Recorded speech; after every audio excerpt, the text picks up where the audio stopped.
आज विरोधी दल नेता नवीन पट्टनायक ए संभाव्य बात्या को नहीं जनसाधारण को सतर्क रहिबा एवं भयभीत न हेबा पई परामर्श देइछंती एवं जिला प्रशासन को सहयोग करबा पई मध्ये अनुरोध करिसंती। समस्तଙ୍କୁ नमस्कार।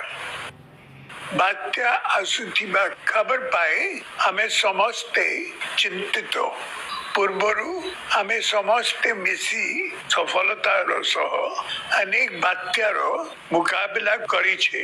हमर एक बहुत इफेक्टिव डिजास्टर मैनेजमेंट पॉलिसी अछि।